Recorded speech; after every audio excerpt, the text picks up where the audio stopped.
an X-rated Cinderella. Bored in poverty, she became a professional actress, the beloved mistress of King Charles II, and died as an icon of the Restoration. However, all Nell's legendary insults and remarkable beauty couldn't save her from drama, scandal, and sorrow. Charles II took many mistresses, and some of them returned to their king's infidelity. For example, he once caught one of Nell's rivals, Lady Castlemaine, in a not-good position with the Duke of Marlborough. In contrast, Gwyn met Charles when she was just 17 and was faithful to him not just until his death, but afterwards too. Nell was a true beauty. She had chestnut hair, light hazel eyes, and a dazzling smile. In contrast to the buxom bodies favored by Restoration beauty standards, Gwyn was petite, albeit shapely. She became especially known for her tiny feet, but that wasn't all that drew men to Nell. Nell had a couple more assets. Most portraits of the mistress actress emphasize her perky chest, with some displaying Nell in all her double-barreled glory. However, Nell Gwyn didn't always live the good life. Her early days are surrounded by mystery, but what we do know about them is pretty dark. Young Nell was born in Colliard, a filthy back alley of Drury Lane. Her father, Thomas Gwyn, was probably an ex-soldier with Welsh heritage, while her mother, Helena Smith, or Old Mag Gwyn, may have been descended from respectable folk like clergy and doctors. But boy, oh boy, times changed. Everything that could go wrong did go wrong for little Nell. When Nell was still a baby, tragedy struck. Her father couldn't afford to pay his bills, and he was imprisoned in debtor's jail, where he perished. This left Nell, her mother, and her older sister Rose in a horrific situation. It wasn't easy for women to get respectable employment back in the 1600s, so her mother turned to the oldest profession in the book. She sold her body to feed her little girls. Nell worked a lot of odd jobs as a young girl, struggling in the London slums. From hawking fruits on the streets to serving booze at her mother's brothel, Nell worked hard.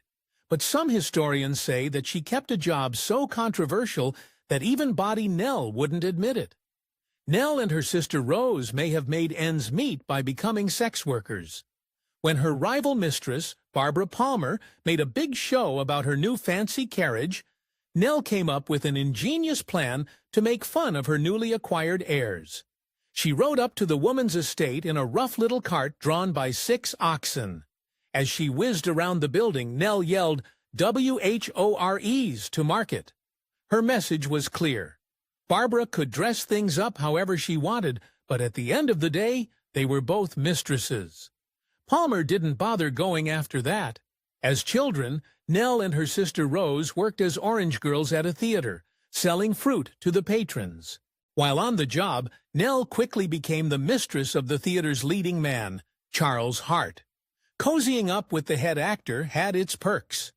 Less than a year later, Gwyn joined the ranks of England's very first public actresses in 1665.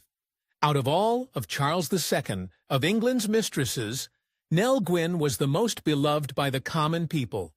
Her nickname of Pretty Witty Nell originates not from her time in Charles's life, but before, in her years as a popular comic performer. Londoners loved seeing Nell play sassy heroines in comedies and romances. Nell may have gravitated towards comic characters because she was hilarious in real life. For example, when her beau king Charles II got stressed out by all his mistresses hounding him for more money, he went to Nell for advice. She had an absolutely legendary response for the king. "Lock up your codpiece," aka, "Keep it in your pants, my man." Long before they ever met, Gwyn's future royal lover, King Charles, paved the way for her career. Upon being restored to the throne in 1660, Charles II undertook a huge patronage of the dramatic arts and even legalized female actors on the stage. This movement allowed quirky gals like Nell to thrive in public life. But Charles II was not Gwyn's first aristocratic keeper. In 1667, Gwyn embarked on an affair with Charles Sackville. Sackville was a major catch. He was cultured, witty, satirical, dissolute, and utterly charming. His arguably most attractive feature, however, was that he housed Gwyn and gave her an allowance of $100,000 so she could leave acting, for now at least.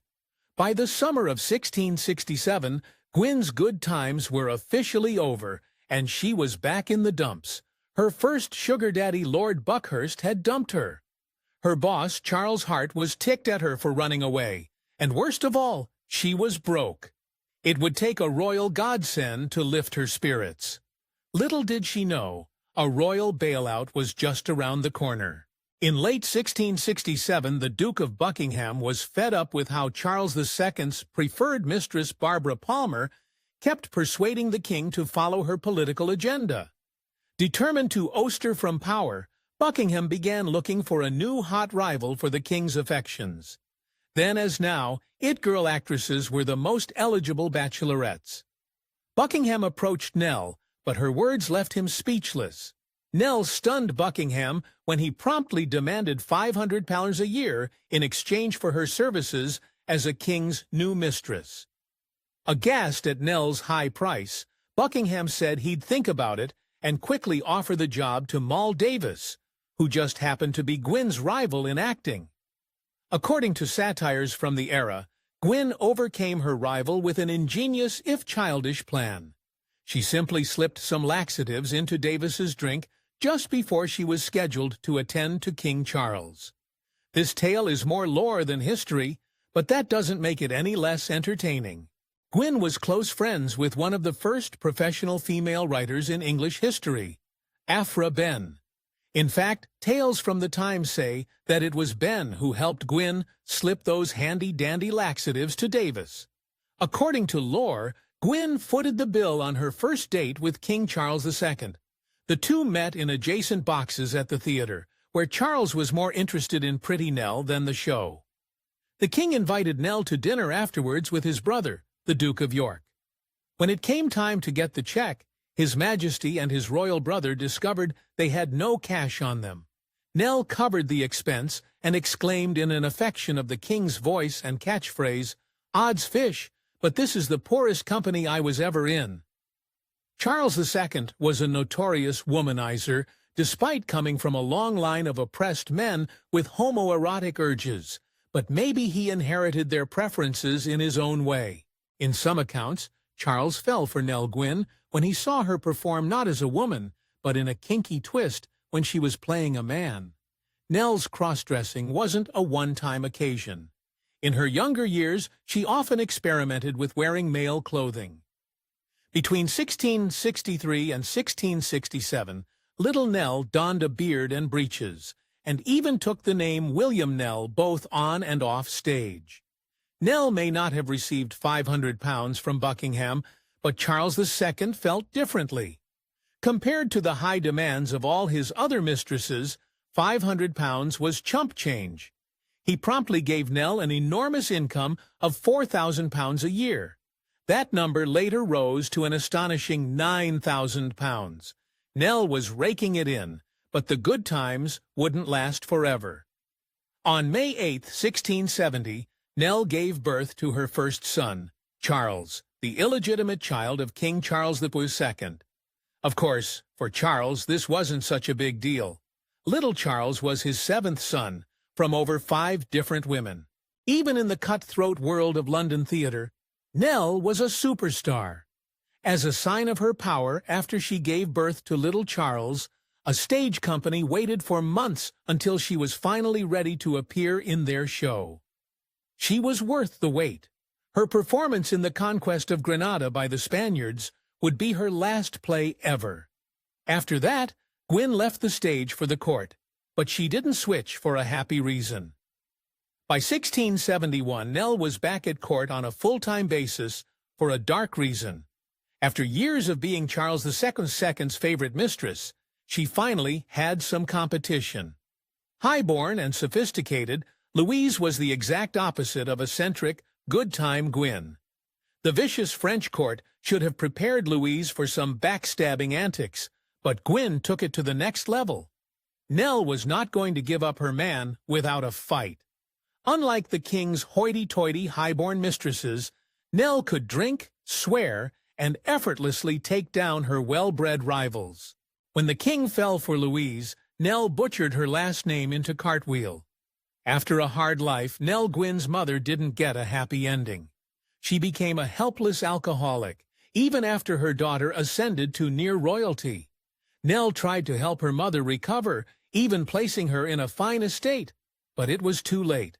After getting incredibly drunk, she drowned to death near her house in 1679. Nell never stopped trying to help her beloved mother, Helena, even after she passed away. At Helena's funeral, Nell said to have spared no expense. She opted for an elaborate velvet-lined coffin, and even bid farewell to her mother with Helena's favorite activity, aka drinking. Nell supplied the mourners with a butt-ton of whiskey so they could toast Helena into the next world. English citizens, always loyal to Nell over the French-born Louise, were appalled that the king's foreign mistress was getting more expensive gifts than their beloved Nell.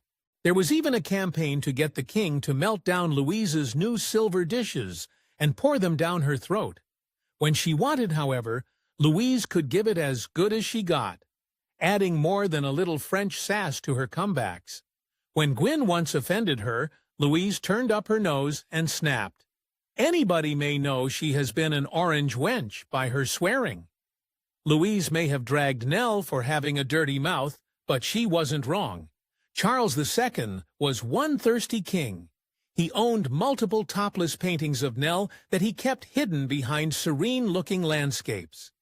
Nell, meanwhile, was a little prouder of her assets.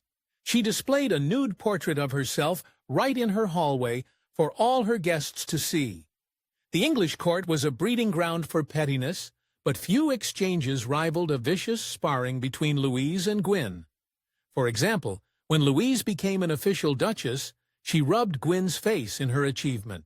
She constantly insulted Nell by passive-aggressively bringing up Nell's low-born background. And this day was no different. Louise simpered that Nell had such petty clothes that she could be queen. Nell replied with her usual directness. She said, "And you, Cartwheel, look, W-H-O-R-E, enough to be a duchess."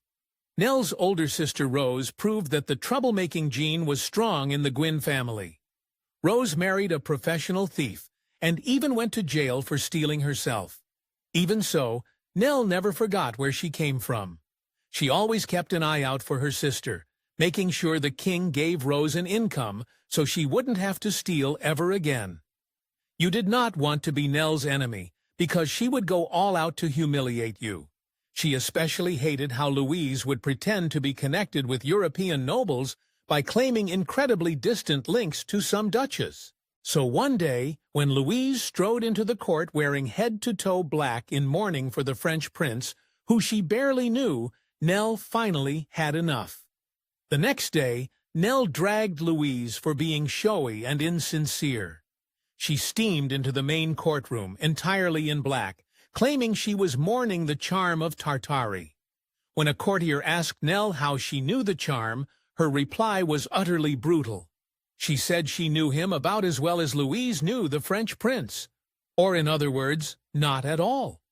Louise was livid with Nell. For Louise, this was the last straw. She confronted Nell about her extravagant pettiness, but Nell was absolutely unfaithful. She looked Louise straight in the eyes and quipped that they should just divide the European nobles between them. On December 21st, 1676, Gwyn's first son, Charles, finally got a title befitting his status as a king's illegitimate son. One day, King Charles II came to visit Gwyn. When she called over their offspring with, "Come here, you little bastard, and say hello to your father." Aghast, the king asked Gwyn why she would call her own baby such a word. She saucily replied, "Your Majesty has given me no other name by which to call him." And thus Charles gave his son a proper title, the Earl of Beaufort. Nell was kind of known as the cool girl in Charles II's harem of mistresses. While her high-born rivals would demand Charles pay them more money and buy them fancier houses, Nell wasn't bothered. She just wanted a good time. So why was she so gung-ho about getting her son a title? The reason is simple: old-school jealousy. The son of Gwyn's main rival, pretentious Louise, had received a title, and Gwyn was ticked. Gwyn affectionately called Charles II her sweet Charles III. This pet name referred to her bedroom history. Nell had previously been kept a woman to Charles's heart, and then Charles's sack bill. In February 1671, the king moved Gwyn into a luxurious brick townhouse in the fashionable district of Pall Mall. But by this point, renting wasn't good enough for Nell. Although she had free reign of the house, Gwyn insisted she needed to own it to feel truly free. Charles was so whipped that he gave in to her demands. In 1676, Nell moved in for good. Nell thought she could rest easy now that she'd owned her rival Louise, but just when she caught her breath, another competitor entered the courts. Her tense Mancini was a Roman beauty, runaway duchess, and all-round bamf. If anyone could unseat Nell, it was her. Let the games begin. If Nell was intimidated by Hortense, just imagine how Louise felt. Poor girl was so freaked out that she resorted to actual violence, bashing Hortense's head on a bedpost until she had a black eye. Nell, meanwhile, used a softer approach. She got to know her enemy, hosting card games where she, Louise, and Hortense would wage your extravagant sums of money and leave their shared sugar daddy, King Charles II, to foot the bill, of course. But all Nell's careful plotting was for nothing. Hortense was wild and could not be tamed. Get this. Not only did she start an affair with the dashing Prince of Monaco, Hortense also slept with Anne Leonard, Charles II's illegitimate daughter, and then another royal on the side. When Charles II found out about all Hortense's indiscretions, he requested that Hortense get the heck out of his palace, and with that, Nell was back at the top of the king's list. Unlike Hortense, Nell only had eyes for Charles II. When a would-be suitor tried to hit on her, Gwyn took him down with a brutal assault. Appalled, she said she was way out of his league by comparing herself to a beautiful deer and her roar as an ugly dog. In 1671, Gwyn gave birth to her second, illegitimate royal son, James. He was named after Charles II's younger brother, but don't think that this means that Nell liked him. She was a proud Protestant who liked to have fun, while James was a die-hard Catholic, obsessed with doom and gloom. Despite his royal namesake, Nell's son James wasn't protected from tragedy. While he was away in Paris, James tragically died from unknown causes related to a bad leg at just 10 years old. Distraught, Nell raved that Louise had somehow poisoned her son. And that's not the only dark aspect of his passing. When Nell heard that her little boy had passed away, she fell into deep grief. But over time, her sadness transformed into a profound sense of guilt. Because Nell had allowed James to go abroad, she blamed herself for her young son's death. On February 3, 1685, also known as Nell's 35th birthday, she woke to a chilling sight. Her beloved king had gotten out of bed early to get his #1 mistress a gift, but while getting dressed, he suffered a terrible seizure. This was the beginning of the end for King Charles II. He dwindled for a few more days, but by February 5th, he was gone. On his deathbed in 1685, his last words were devoted to Nell. With his final breaths, Charles begged his brother-in-heir, the future James II, to let not poor Nellie starve.